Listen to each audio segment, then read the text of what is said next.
प्यारे बच्चों नमस्कार, मैं स्नेहा सिंगाटिया और आज हम आपकी इस वीडियो के अंदर आपकी इतिहास की पाठ्य पुस्तक का अध्याय नंबर 3 पढ़ने वाले हैं, जिसका नाम है दिल्ली के सुल्तान। जी हाँ, नाम क्या है अध्याय का? दिल्ली के सुल्तान। तो चलिए पढ़ते हैं चैप्टर को। हमने अध्याय 2 में देखा कि कावेरी डेल्टा जैसे क्षेत्र बड़े राज्यों के केंद्र बन गए थे। क्या आपने गौर किया कि अध्याय 2 में ऐसे किसी राज्य का जिक्र नहीं है जिसकी राजधानी दिल्ली रही हो? इसकी वजह यह है कि दिल्ली महत्वपूर्ण शहर 12वीं शताब्दी में ही बना। उससे पहले दिल्ली जैसा कोई शहर नहीं था। तालिका 1 पर नज़र डालिए। तो देखिए तालिका 1 कहाँ पर है, ये देखिए।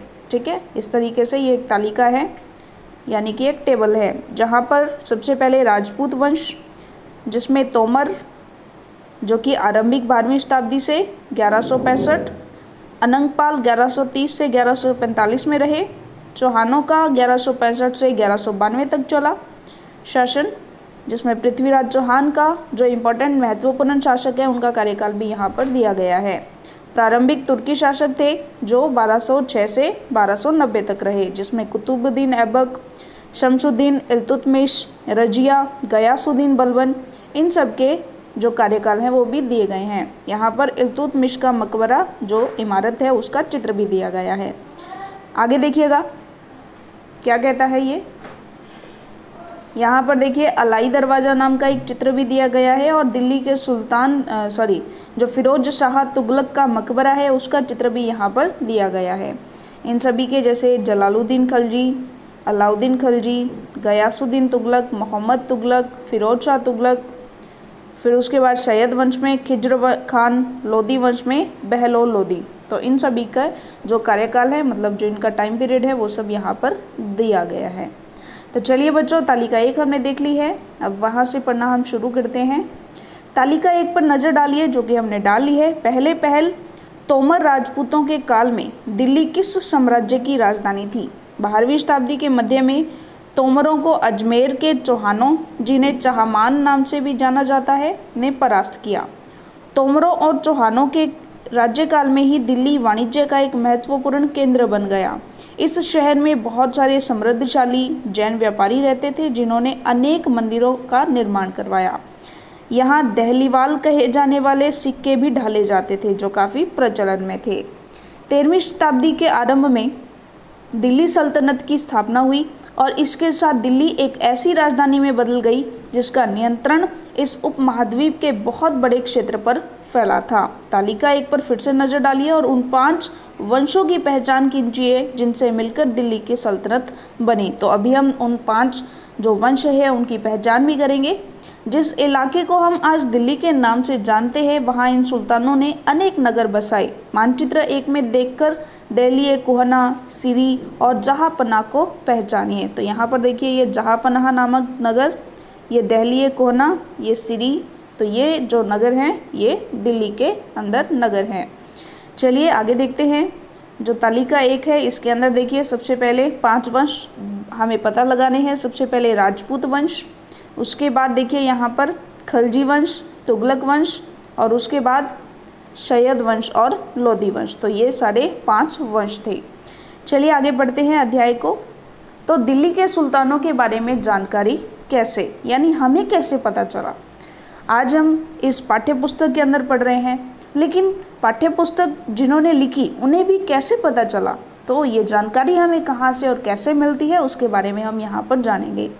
हालांकि अभिलेख, सिक्कों और स्थापत्य यानी कि भवन निर्माण कला के माध्यम से काफ़ी सूचना हमें मिलती है, मगर और भी महत्वपूर्ण वे इतिहास, तारीख और त्वारीख। तारीख मतलब एक वचन और त्वारीख होती है यानी बहुत सारी तारीखें हो जाए तो, जो सुल्तानों के शासनकाल में प्रशासन की भाषा फारसी में लिखे गए थे। यानी जो भी अभिलेख होते हैं, सिक्के होते हैं, जो स्थापत्य होती हैं, उनसे हमें बहुत सारी जो तारीखें हैं, बहुत सारा जो इतिहास है वो हमें प्राप्त होता है। चलिए आगे देखते हैं। चित्र 1, यहाँ पर ये जो चित्र दिया गया है ये पांडुलिपि तैयार करने के 4 चरण हैं। यहाँ पर सबसे पहले पेज तैयार किया जाता है, उसके बाद उस पर लिखा जाता है और इस तरीके से देखिए यहाँ पर देखिए कागज़ तैयार किया जाता है, फिर लेखन कार्य किया जाता है, यहाँ लेखन कार्य किया जा रहा है। महत्वपूर्ण शब्दों और अनुच्छेदों की ओर ध्यान आकर्षित करने के लिए सोने को पिघलाकर उसका प्रयोग किया जाता है, तो यहाँ पर वो किया जा रहा है। और जल्द तैयार की जाती है, यानी उसको जो है बाइंडिंग करके बुक की तरह बनाया जाता है। चलिए, इस तरीके से किया जाता था। तारीख के लेखक सचिव, प्रशासक, कवि और दरबारियों जैसे सुशिक्षित व्यक्ति होते थे जो घटनाओं का वर्णन भी करते थे, यानी तारीख वाइज सब कुछ लगा देना, वही कहलाता है इतिहास। इस तरह का जो वर्णन है वो पहले सचिव, प्रशासक या कवि, दरबारी वगैरह करते थे। जो सुशिक्षित व्यक्ति होते थे वो इस तरह से घटनाओं का वर्णन करते थे, यानी कि वे इस तरह की घटनाओं का वर्णन भी करते थे और शासकों को प्रशासन संबंधी सलाह भी देते थे। वे न्याय संगत शासन के महत्व पर बल देते थे। न्याय चक्र, उस समय न्याय चक्र कैसे चलता था, यहाँ पर देखिए। क्या आपको लगता है कि न्याय चक्र राजा और प्रजा के बीच के संबंध को समझाने के लिए उपयुक्त शब्द है? तो आपको इसका उत्तर देना चाहिए। सोचकर बताइए कि क्या न्याय चक्र जो है वो राजा और प्रजा के बीच में कैसा संबंध होगा, उसको समझाने के लिए उपयुक्त शब्द है? चलिए देखिएगा। 13वीं सदी के इतिहासकार फ़ख्र ए मुदब्बिर ने लिखा था कि राजा का काम सैनिकों के बिना नहीं चल सकता, सैनिक वेतन के बिना नहीं जी सकते। वेतन आता है किसानों से एकत्रित किए गए राजस्व से, मगर किसान भी राजस्व तभी चुका सकेंगे जब वे खुशहाल और प्रसन्न हों। ऐसा तभी हो सकता है जब राजा न्याय और ईमानदार प्रशासन को बढ़ावा दे। तो आप कहेंगे कि हाँ, न्याय चक्र इसका उपयुक्त शब्द है। चलिए आगे चलते हैं।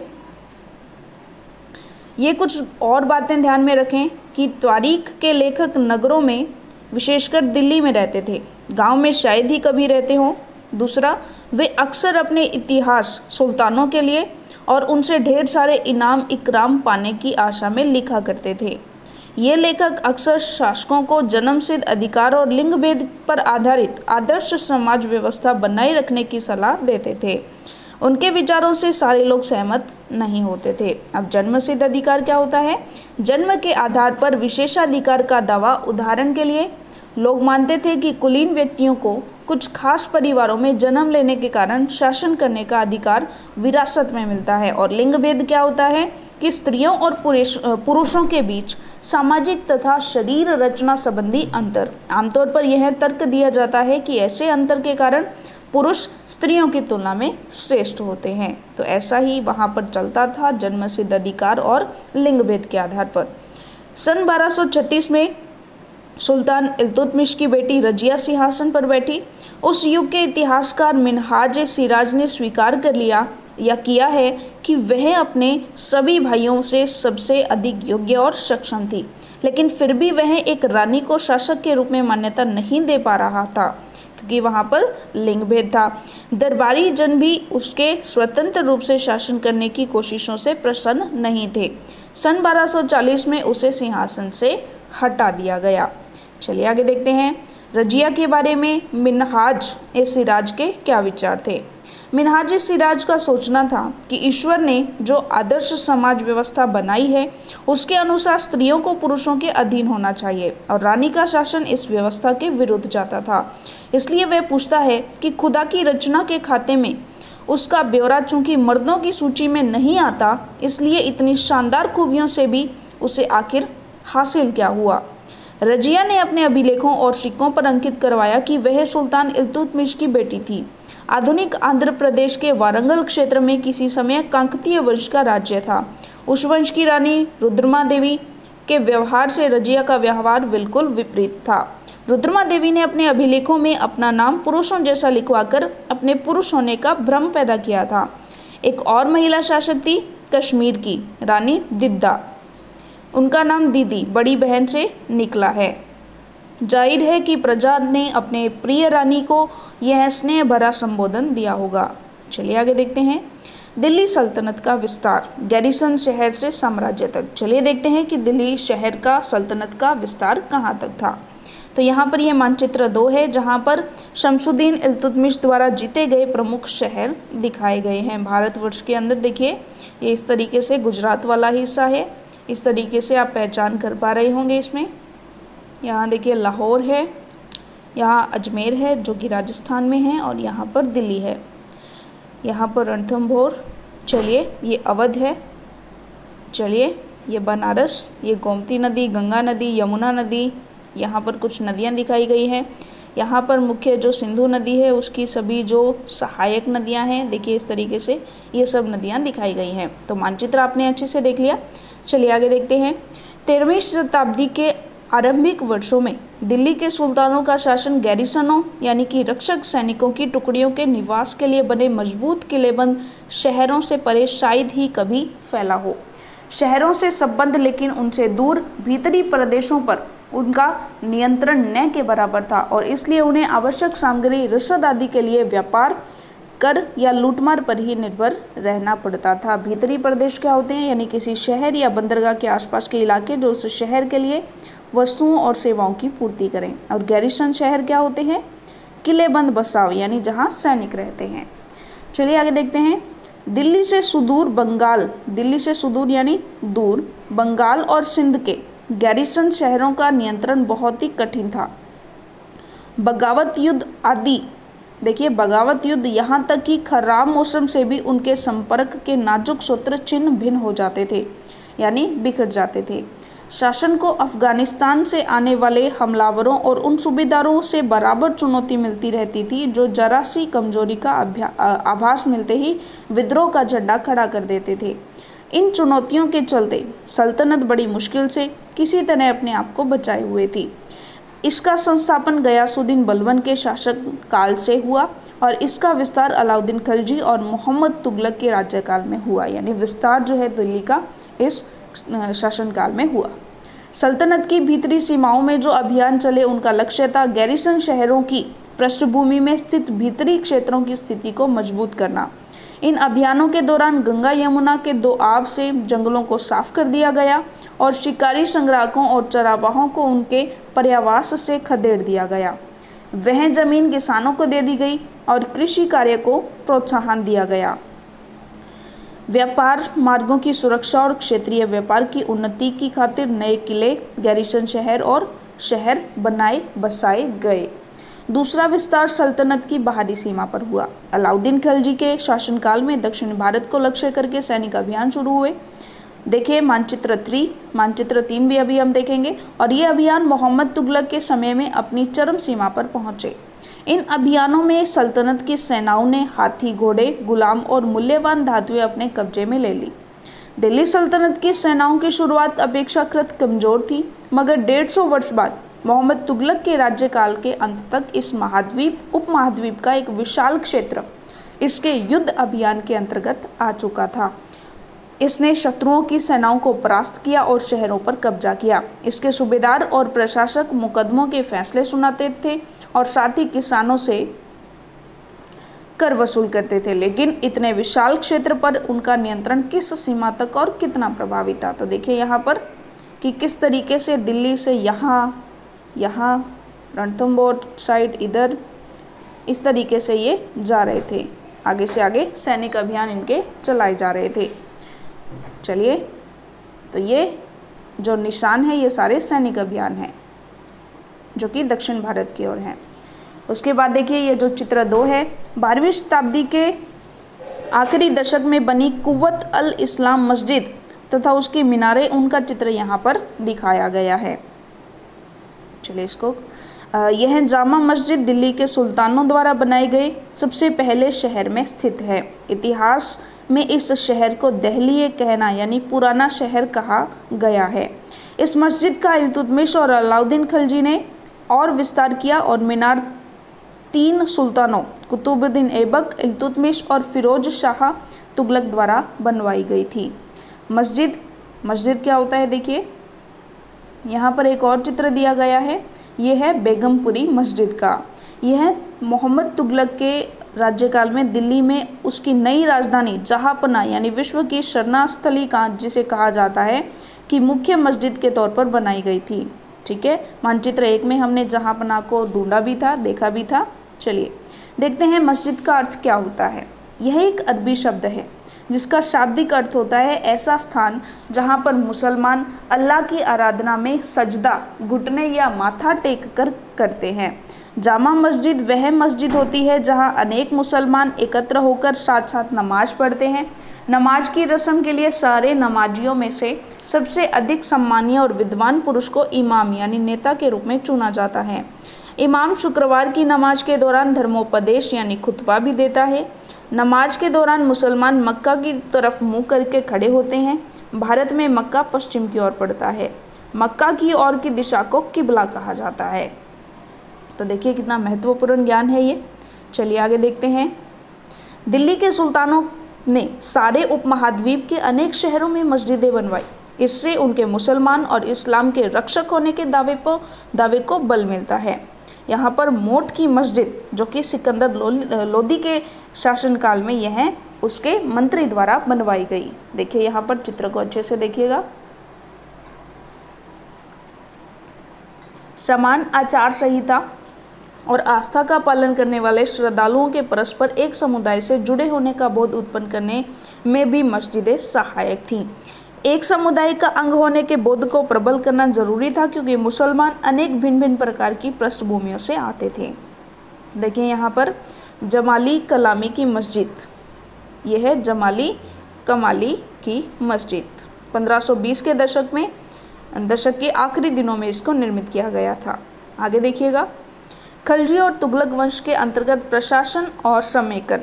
नज़दीक से एक नज़र हम इस पर डालते हैं कि कैसा वहाँ पर प्रशासन रहा था। तो चलिए देखिएगा।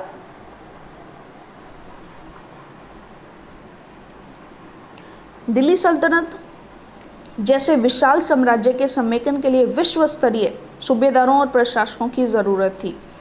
दिल्ली के आरंभिक सुल्तान विशेषकर इल्तुतमिश सामंतों और जमींदारों के स्थान पर अपने विशेष गुलामों को सूबेदार नियुक्त करना अधिक पसंद करते थे। इन गुलामों को फारसी में बंदगा कहा जाता है तथा इन्हें सैनिक सेवा के लिए खरीदा जाता था। उन्हें राज्य के कुछ बहुत ही महत्वपूर्ण राजनीतिक पदों पर काम करने के लिए बड़ी सावधानी से प्रशिक्षित किया जाता था। वे चूँकि पूरी तरह अपने मालिक पर निर्भर होते थे, इसलिए सुल्तान भी विश्वास करके उन पर निर्भर हो सकते थे।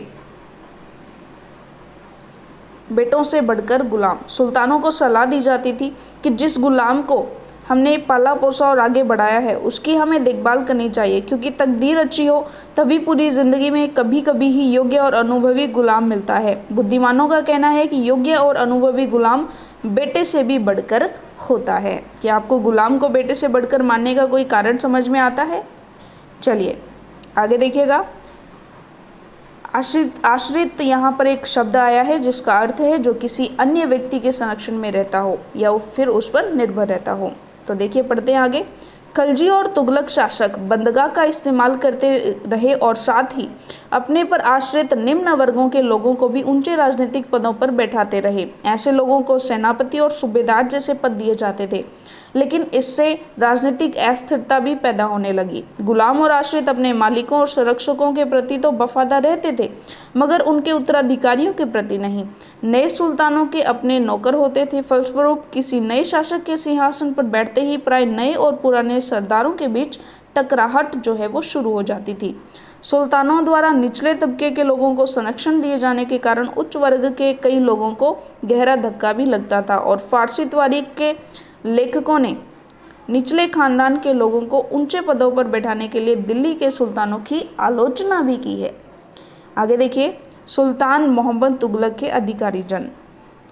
सुल्तान मोहम्मद तुगलक ने अजीज खुमार नामक कलाल यानी शराब बनाने और बेचने वाला जो होता है उसे, फिरोज हजाम नामक नाई, मनका तब्बाक नामक बावर्ची और लड्ढा तथा पीरा नामक मालियों को ऊंचे प्रशासनिक पदों पर बैठाया था। 14वीं शताब्दी के मध्य के इतिहासकार जियाउद्दीन बर्नी ने इस नियुक्तियों का उल्लेख सुल्तान के राजनीतिक विवेक के नाश और शासन करने की असक्षमता या अक्षमता के उदाहरणों के रूप में किया है। चलिए आगे देखते हैं। पहले वाले सुल्तानों की ही तरह खलजी और तुगलक शासकों ने भी सेनानायकों को भिन्न भिन्न आकार के इलाकों के सूबेदार के रूप में नियुक्त किया। ये इलाके इक्ता कहलाते थे और उन्हें संभालने वाले अधिकारी इक्तदार या मुक्ति कहे जाते थे। मुक्ति का फर्ज था सैनिक अभियानों का नेतृत्व करना और अपने इक्तों में कानून और व्यवस्था बनाए रखना। अपनी सैनिक सेवाओं के बदले वेतन के रूप में मुक्ति अपने इलाके से राजस्व की वसूली किया करते थे। राजस्व के रूप में मिली रकम से ही वे अपने सैनिकों को भी तनख्वाह देते थे।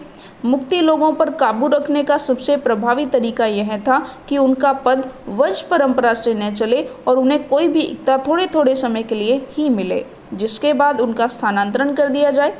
सुल्तान अलाउद्दीन खिलजी और मोहम्मद तुगलक के शासनकाल में नौकरी के इन कठोर नियमों का बड़ी सख्ती से पालन होता था।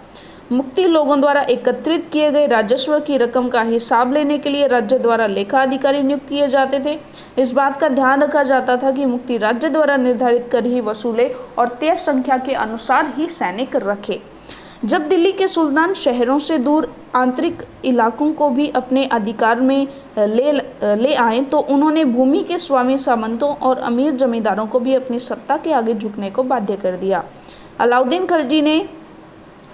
खिलजी के शासनकाल में भू राजस्व के निर्धारण और वसूली के कार्यों को राज्य अपने नियंत्रण में ले आया। स्थानीय सामंतों से कर लगाने का अधिकार छीन लिया गया, बल्कि स्वयं उन्हें भी कर चुकाने को बाध्य किया गया।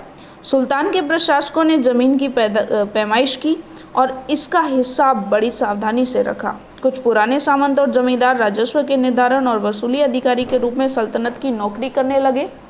उस समय 3 तरह के कर थे। कृषि कर, जिसे खराज कहा जाता था, और किसान की उपज का लगभग 50% होता था मवेशियों पर और घरों पर। तो इस तरह से 3 तरह के कर यहाँ पर लगाए जाते थे। चलिए आगे देखते हैं। यह याद रखना ज़रूरी है कि इस उपमहाद्वीप का काफ़ी बड़ा हिस्सा दिल्ली के सुल्तानों के अधिकार से बाहर ही था।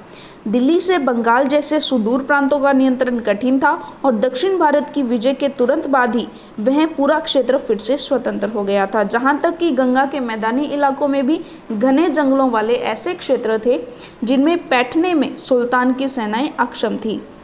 स्थानीय सरदारों ने इन क्षेत्रों में अपना शासन जमा लिया और अलाउद्दीन खिलजी और मोहम्मद तुगलक इन इलाकों पर जोर जबरदस्ती अपना अधिकार जमा तो लेते थे, पर वह अधिकार कुछ ही समय तक रह पाता था। तो देखते हैं सरदार और उनकी किलेबंदी। अफ्रीकी देश मोरक्को से 14वीं सदी में भारत आए यात्री इब्न बतूता ने बतलाया है कि सरदार कभी कभी चट्टानी उबड़ खाबड़ पहाड़ी इलाकों में किले बनाकर रहते थे और कभी कभी बांस के झुरमुटों में। भारत में बांस पोला नहीं होता, यह बहुत बड़ा होता है। इसके अलग अलग हिस्से आपस में इस तरह से गुथे होते हैं कि उन पर आग का भी असर नहीं होता। वे कुल मिलाकर बहुत ही मजबूत होते हैं। सरदार इन जंगलों में रहते हैं जो इनके लिए किले की प्राचीर का काम देते हैं। इस दीवार के घेरे में ही उनके मवेशी और फसल रहते हैं और अंदर ही पानी भी उपलब्ध रहता है, अर्थात वहाँ एकत्रित हुए वर्षा का जल। इसलिए उन्हें प्रबल बलशाली सेनाओं के बिना हराया नहीं जा सकता। ये सेनाएं जंगल में घुसकर खासतौर से तैयार किए गए औजारों से बांसों को काट डालती है। चलिए आगे देखते हैं। चंगेज खान के नेतृत्व में मंगोलों ने 1219 में उत्तर पूर्वी ईरान में ट्रांस ऑक्सियाना यानी आधुनिक जो उज्बेकिस्तान है उस पर हमला किया और इसके शीघ्र बाद ही दिल्ली सल्तनत को उनका धावा झेलना पड़ा। अलाउद्दीन खिलजी और मोहम्मद तुगलक के शासनकालों के आरंभ में दिल्ली पर मंगोलों के धावे बढ़ गए और इससे मजबूर होकर दोनों ही सुल्तानों को एक विशाल स्थानीय सेना खड़ी करनी पड़ी। इतनी विशाल सेना को संभालना प्रशासन के लिए भारी चुनौती थी। आइए देखें कि दोनों सुल्तानों ने इस चुनौती का सामना कैसे किया। तो चलिए देखते हैं। तो यहाँ पर है अलाउद्दीन खिलजी और एक तरफ है मोहम्मद तुगलक। तो देखते हैं। दिल्ली पर 2 बार हमले हुए। सबसे पहले अलाउद्दीन खिलजी की बात हम कर रहे हैं।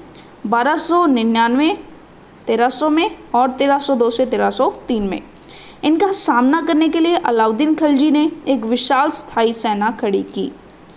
अलाउद्दीन खिलजी ने अपने सैनिकों के लिए सीरी नामक एक नया गैरिसन शहर बनाया जिसे हमने मानचित्र 1 में ढूंढा था। और मोहम्मद तुगलक को देखते हैं इसने क्या किया। तो मोहम्मद तुगलक के शासन के प्रारंभिक वर्षों में सल्तनत पर हमला हुआ था। मंगोल सेना परास्त हो गई। मोहम्मद तुगलक को अपनी सेना की शक्ति और अपने संसाधनों पर इतना विश्वास था कि उसने ट्रांस ऑक्सियाना पर आक्रमण की योजना बना ली। एक स्थायी सेना तैयार करना और उसका आक्रामक कदम था। नया गैरिसन शहर बनाने के स्थान पर दिल्ली के 4 शहरों में से सबसे पुराने शहर दहली कोहना को निवासियों से खाली करवाकर वहां सैनिक छावनी बना दी गई और पुराने शहरों के निवासियों को दक्षिण में बनी नई राजधानी दौलताबाद भेज दिया गया। तो चलिए देखते हैं कि दोनों में से कौन किस तरीके से प्रभावी रहा।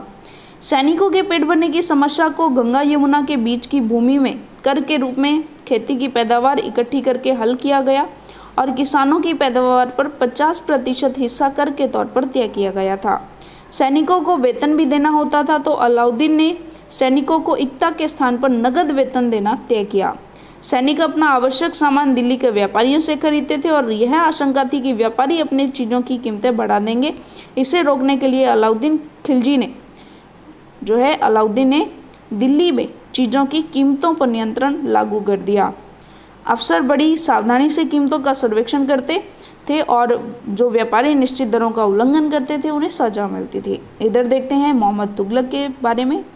सेना को खिलाने के लिए उसी इलाके में खाद्यान्न इकट्ठा किया गया, लेकिन सैनिकों की विशाल संख्या की ज़रूरत पूरी करने के लिए सुल्तान ने अतिरिक्त कर भी लगाए। इसी दौरान इस क्षेत्र में अकाल भी पड़ा और मोहम्मद तुगलक भी अपने सैनिकों को नगद वेतन देता था, लेकिन कीमतों पर नियंत्रण करने की जगह उसने कुछ आज की कागजी मुद्रा की तरह टोकन मुद्रा चलाई। ये सिक्के धातु के बने होते थे, लेकिन सोने चांदी के नहीं होकर सस्ती धातु के। 14वीं सदी के लोगों को इस मुद्रा पर भरोसा नहीं था। वे बड़े चतुर थे। अपने सोने चांदी के सिक्के वे बचा कर रख लेते थे और अपने तमाम कर इस टोकन मुद्रा से ही चुकाते थे। इस सस्ती मुद्रा जैसे जाली सिक्के भी बड़ी आसानी से बनाए जा सकते थे। आगे देखिए, प्रशासनिक कदम की तरफ देखते हैं दोनों में। तो अलाउद्दीन के प्रशासनिक कदम काफ़ी सफल रहे और इतिहासकारों ने कीमतों में कमी और बाजार में वस्तुओं की कुशलता से आपूर्ति के लिए उसके शासनकाल की बहुत प्रशंसा की है। मंगोल आक्रमणों के खतरे का भी उसने सफलतापूर्वक सामना किया है। देखिए, इसने बहुत समझदारी से काम लिया। यहाँ देखिएगा, मोहम्मद तुगलक द्वारा उठाए गए प्रशासनिक कदम बेहद असफल रहे, यानी अच्छे नहीं थे। कश्मीर पर उसका आक्रमण पूरी तरह विफल रहा था। तब उसने तुरान पर हमला करने का इरादा छोड़ दिया और अपनी विशाल सेना को भंग कर दिया। इस बीच उसने प्रशासन संबंधी जो कदम उठाए थे उनसे कई परेशानियां पैदा हो गई। दौलताबाद ले जाए जाने से लोग बहुत नाराज थे। करों में वृद्धि हो गई। गंगा यमुना के दोआब में अकाल से विक्षुब्ध जनता बगावत पर उतर आई और मोहम्मद तुगलक को अंततः टोकन मुद्रा भी वापस लेनी पड़ी। तो देखिए, इसका शासन कुछ ज़्यादा सफल नहीं रहा। इन तमाम असफलताओं की गिनती करने में हम कभी कभी भूल जाते हैं कि सल्तनत के इतिहास में पहली बार दिल्ली के किसी सुल्तान ने मंगोल इलाके को फतेह करने की योजना भी बनाई थी। ये भी हमें भूलना नहीं चाहिए। जहां अलाउद्दीन खिलजी का बल प्रतिरक्षा पर था, वहां मोहम्मद तुगलक के द्वारा उठाए गए कदम मंगोलों के विरुद्ध सैनिक आक्रमण की योजना का हिस्सा थे। यानी कि वो तो अपनी रक्षा कर रहा था, लेकिन उसने तो आक्रमण की योजना बनाई थी। चलिए देखते हैं आगे। 15वीं और 16वीं शताब्दी में सल्तनत। 15वीं और 16वीं शताब्दी में देखते हैं। अब हम आ गए हैं तुगलक वंश के बाद 1526 तक दिल्ली और आगरा पर सैयद वंश और लोदी वंशों का राज्य रहा था। तो पढ़ते हैं इनको। जब तक जौनपुर, बंगाल, मालवा, गुजरात, राजस्थान और पूरे दक्षिण भारत में स्वतंत्र शासक उठ खड़े हुए थे, उनकी राजधानियां समृद्ध थीं और राज्य फल फूल रहे थे। इसी काल में अफगान और राजपूतों जैसे नए शासक समूह भी उभरे। इस काल में स्थापित राज्यों में से कुछ छोटे तो थे पर शक्तिशाली थे और उनका शासन बहुत ही कुशल और सुव्यवस्थित तरीके से चल रहा था। शेरशाह सूर ने बिहार में अपने चाचा के एक छोटे से इलाके के प्रबंधक के रूप में काम शुरू किया था और आगे चलकर उसने इतनी उन्नति की मुगल सम्राट हुमायूं तक को चुनौती दी और परास्त किया। शेरशाह ने दिल्ली पर अधिकार करके स्वयं अपना राजवंश स्थापित किया और सूरवंश ने केवल 15 वर्ष शासन किया, लेकिन उसके प्रशासन ने अलाउद्दीन खिलजी वाले कई तरीकों को अपनाकर उसने और भी चुस्त बना दिया। महान सम्राट अकबर ने जब मुगल साम्राज्य को समेकित किया तो उसने अपने प्रतिमान के रूप में शेरशाह की प्रशासन व्यवस्था को ही अपनाया था। चलिए आगे देखते हैं। यहाँ पर 3 श्रेणियाँ कुछ अन्यंत्र दिया गया है, या पढ़ना चाहें तो पढ़ सकते हैं, आपकी पाठ्य पुस्तक में दिया गया है। तो चलिए अब हम बात करते हैं, फिर से याद करें ये जो कुछ प्रश्न हैं चलिए इन प्रश्नों को हल करते हैं। इनकी पीडीएफ अभी आपके सामने है, देखिए। तो देखिए पीडीएफ आपके सामने है। आपका जो अध्याय है दिल्ली के सुल्तान, जो पाठ के अंदर पाठगत प्रश्न आए हैं उनको भी हम हल करते हुए चलेंगे। देखिए पहला प्रश्न हमने देखा था, क्या आपको लगता है कि न्याय चक्र राजा और प्रजा के बीच के संबंध को समझाने के लिए उपयुक्त शब्द है? ये पेज नंबर 32 पर था, आप देख सकते हैं। तो इसका उत्तर हम क्या लिखेंगे, देखिए यहाँ पर कि 13वीं सदी के इतिहासकार फ़क़ मुदब्बिर ने न्याय चक्र के बारे में लिखा है कि राजा का काम सैनिकों के बिना नहीं चल सकता और सैनिक वेतन के बिना जी नहीं सकते। वेतन आता है किसानों से एकत्रित किए गए राजस्व से, मगर किसान भी राजस्व तभी चुका सकेंगे जब वे खुशहाल और प्रसन्न होंगे। ऐसा तभी हो सकता है जब राजा न्याय और ईमानदार प्रशासन को बढ़ावा दे। न्याय चक्र का उपरोक्त वर्णन राजा और प्रजा के बीच के संबंध को समझाने के लिए आंशिक रूप से उपयुक्त शब्द है। देखिए बहुत ही अच्छा, ये आपको अच्छे से समझ में आ गया होगा। वहाँ भी हमने थोड़ा सा इसका डिस्कशन किया था। चलिए देखते हैं, हमने यहाँ पर रजिया के बारे में पढ़ा था। तो चलिए प्रश्न क्या था, मिनहाज के विचार अपने शब्दों में व्यक्त कीजिए। क्या आपको लगता है कि रजिया के विचार भी यही थे? आपके अनुसार स्त्री के लिए शासक बनना इतना कठिन क्यों था? तो ये पेज नंबर 33 पर था। तो देखिए उत्तर हम क्या लिखेंगे कि मिनहाज सिराज का मानना था कि ईश्वर ने जो आदर्श समाज व्यवस्था बनाई है उसमें स्त्रियों को पुरुषों के अधीन होना चाहिए। ऐसी स्थिति में रानी का शासन इस व्यवस्था के विरुद्ध था। तो रजिया सुल्तान 1236 से 1240 तक दिल्ली सल्तनत की शासिका थी। रजिया सुल्तान को महिला शासक होने के कारण काफ़ी विरोध का सामना करना पड़ा था, जबकि रजिया सुल्ताना ने मर्दों की तरह शासन चलाया। रजिया सुल्तान के विचार मिनहाज सिराज के विपरीत थे। पहले पितृ प्रधान समाज के कारण पिता का पुत्र ही राजा होता था, इसलिए स्त्री के लिए शासक बनना बहुत ही कठिन काम था। चलिए आगे देखते हैं। एक बात और आई थी कि क्या आपको गुलाम को बेटे से बढ़कर मानने का कोई कारण समझ में आता है? वहाँ पर एक बात आई थी कि अच्छे से अगर कोई गुलाम जो है मिल जाए तो उसको बेटे से भी बढ़कर मानना चाहिए। तो ऐसा वहाँ पर क्यों आया था? ये पेज नंबर 33 पर था। तो इसका उत्तर हम क्या लिखेंगे कि सल्तनत काल के प्रारंभिक शासक गुलाम वंश के थे। मोहम्मद गोरी का गुलाम कुतुबुद्दीन ऐबक दिल्ली का शासक बना था और कुतुबुद्दीन ऐबक का गुलाम इल्तुतमिश दिल्ली का शासक बना था। तो ये दोनों शासक काफ़ी योग्य और बुद्धिमान थे, इसलिए बुद्धिमानों का कहना है कि योग्य और अनुभवी गुलाम बेटे से भी बढ़कर होता है। और ये कथन बिल्कुल सही है, क्योंकि ये गुलाम अपनी योग्यता और बुद्धि से ही राजा और सुल्तान के दिल जीत पाते थे, इसलिए सुल्तान उन्हें बेटे से बढ़कर मानते थे। आगे प्रश्न देखिए, आपके ख्याल से बर्नी ने सुल्तान की आलोचना क्यों की थी? तो देखिए यहाँ पर हमने देखा था कि एक सुल्तान था जिसने शराब बेचने वाले नाई और एक बावर्ची को ऊंचे प्रशासनिक पदों पर बैठाया था। तो उससे संबंधित प्रश्न है कि आपके ख्याल से बर्नी ने सुल्तान की आलोचना क्यों की थी? तो ये पेज नंबर 33 पर है। ये भी सुल्तान मोहम्मद तुगलक ने अजीज खुमार नामक कल्लाल, यानी कि जो शराब बनाने और बेचने वाला होता है, उसे फिरोज हजाम नामक नाई, मनका तब्बाख नामक बावर्ची और लड्ढा और पीरा नामक मालियों को ऊंचे प्रशासनिक पदों पर बैठाया था। ये लोग सुल्तान को चापलूसी करके बड़े पद पाए थे, यानी ये लोग चापलूस थे, चापलूसी करके उन्होंने बड़े पद पाए थे। इनके अंदर बड़े पद पाने की योग्यता नहीं थी, इसलिए इतिहासकार जियासुद्दीन बर्नी ने नियुक्तियों का उल्लेख सुल्तान के राजनीतिक विवेक के नाश और शासन करने की अक्षमता के उदाहरणों के रूप में किया है। चलिए आगे देखते हैं। सरदारों की रक्षा व्यवस्था का वर्णन कीजिए। कैसी उनकी रक्षा व्यवस्था थी? तो देखिए यहाँ पर हमने देखा था, बहुत ही इंटरेस्टिंग था ये भी, कि मोरक्को से 14वीं सदी में भारत आए यात्री इब्न बतूता ने भारत के सरदारों की रक्षा व्यवस्था का वर्णन किया था कि उसके सरदार जो है वो चट्टानी उबड़ खाबड़ पहाड़ी इलाकों में किले बनाकर रहते थे और कभी कभी बांस के झुरमुटों में। ये दोनों स्थान ही काफ़ी दुर्गम होते थे। सरदार इन जंगलों में रहते थे जो इनके लिए किले की प्राचीर का काम देते थे। इस दीवार के घेरे में ही उनके मवेशी और फसल रहते थे। अंदर ही पानी, यानी कि जो वर्षा का जल होता है एकत्रित हुआ वो वहाँ पर उपलब्ध होता था, इसलिए उन्हें प्रबल बलशाली सेनाओं के बिना हराया नहीं जा सकता था। चलिए आगे देखते हैं।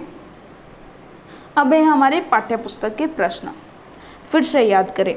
तो दिल्ली में पहल किसने राजधानी स्थापित की? तो हमने देखा कि तोमर राजपूत चौहान राजाओं ने पहल दिल्ली में अपनी राजधानी स्थापित की थी। ये प्रश्न आपको याद होना चाहिए। आगे देखिए, दिल्ली के सुल्तानों के शासनकालों में प्रशासन की क्या भाषा थी? तो वो फारसी भाषा थी। किसके शासन के दौरान सल्तनत का सबसे अधिक विस्तार हुआ? तो मोहम्मद तुगलक के दौरान। ये कुछ छोटे छोटे प्रश्न हैं जो बीच में से उठाए गए हैं। देखिए यहाँ पर, इब्न बतूता किस देश से भारत में आया था? तो मोरक्को यानी अफ्रीका से आया था। अगला प्रश्न देखिए, न्याय चक्र के अनुसार सेनापतियों के लिए किसानों के हितों का ध्यान रखना जरूरी क्यों है? ये प्रश्न हम पहले भी कर चुके हैं कि न्याय चक्र के अनुसार सेनापतियों के लिए किसानों के हितों का ध्यान रखना बहुत जरूरी है, क्योंकि किसानों से एकत्रित किए गए राजस्व से ही सैनिकों को वेतन मिलता था, और मगर किसान भी राजस्व तभी चुका सकेंगे जब वे खुशहाल और प्रसन्न होंगे, और ऐसा तभी होगा जब राजा न्याय और ईमानदार प्रशासन को बढ़ावा देगा। अगला प्रश्न देखिए, सल्तनत की भीतरी और बाहरी सीमा से आप क्या समझते हैं? तो देखिए यहाँ पर, भीतरी सीमा से अभिप्राय गैरिसन शहरों की पृष्ठभूमि में स्थित क्षेत्रों से गैरिसन शहरों की आवश्यकताओं की पूर्ति होती थी।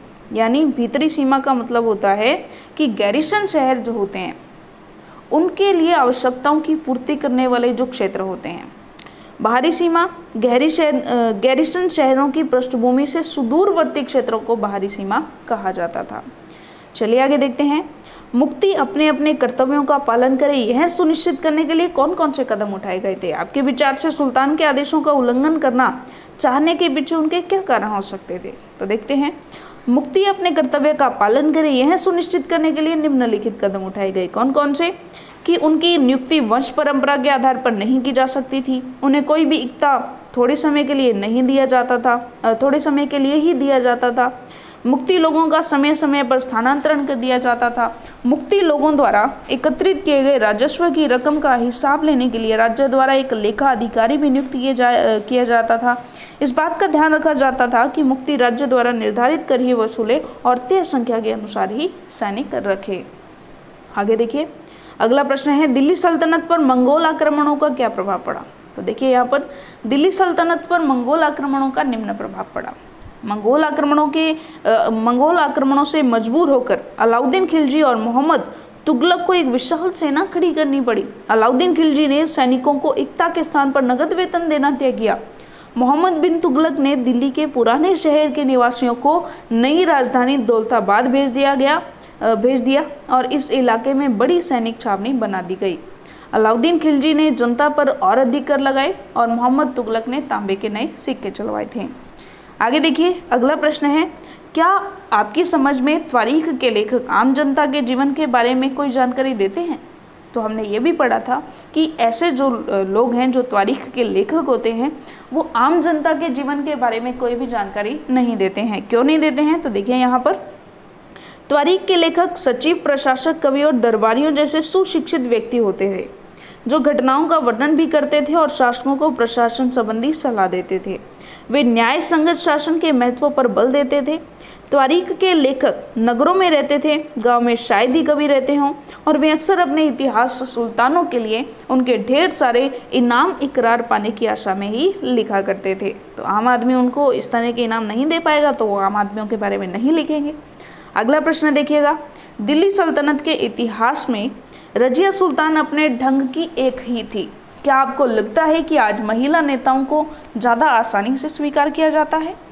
तो देखिए, आज भी महिला नेताओं को ज़्यादा आसानी से स्वीकार हालांकि नहीं किया जाता। आज भी भारत में लोकसभा और विधानसभा में महिलाओं की संख्या 5% से भी कम है।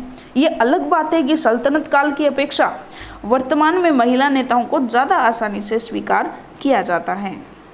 दिल्ली के सुल्तान जंगलों को क्यों कटवा देना चाहते थे? कि आज भी जंगल उन्हीं कारणों से काटे जा रहे हैं। तो देखिए, गैरिसन शहरों की पृष्ठभूमि में स्थित भीतरी क्षेत्रों की स्थिति को मजबूत करने के लिए गंगा यमुना के दोआब से जंगलों को साफ कर दिया गया था और शिकारी संग्राहकों और चरावाहों को उनके पर्यावास से खदेड़ दिया गया। वह जमीन किसानों को दे दी गई और कृषि कार्य को प्रोत्साहित किया गया। लेकिन आज जो है वो सिर्फ कृषि के लिए नहीं बल्कि परिवहन, बड़े बांध, जो खनन कार्य है, बहुत सारे आवासों के निर्माण में या इस तरह के उद्योग धंधों के निर्माण में जंगलों को काटा जाता है। आगे देखिए, आओ करके देखिए में देखिए, एक प्रश्न दिया गया है, पता लगाइए कि क्या आपके इलाके में दिल्ली के सुल्तानों द्वारा बनाई गई कोई इमारत है? क्या आपके इलाके में और भी कोई ऐसी इमारत है जो 12वीं से 15वीं शताब्दी के बीच में बनाई गई थी? इनमें से कुछ इमारतों का वर्णन कीजिए और उनके रेखा चित्र बनाइए। तो बेसिकली हम सभी इमारतों को देख लेते हैं, तो आप देखिएगा कि आपके इलाके में कौन सी इमारत है। देखिए यहाँ पर दिल्ली में ही बनाई गई कुछ इमारतें हैं। कुतुब मीनार है, हौज खास, तुगलकाबाद का किला, फिरोज शाह कोटला, खिड़की मस्जिद, ये सब इनके निर्माणकर्ता यहाँ पर दिए गए हैं और इनके निर्माण वर्ष भी यहाँ पर दिए गए हैं। तो ये आप देख लीजिएगा। चलिए, तो इसी के साथ हमारा जो अध्याय है वो पूरा होता है और आपको बहुत ही अच्छे से ये अध्याय जो है वो समझ में आया होगा। चलिए, अगला अध्याय हम करेंगे हमारी अगली वीडियो में। तो तब तक के लिए प्यारे बच्चों, धन्यवाद।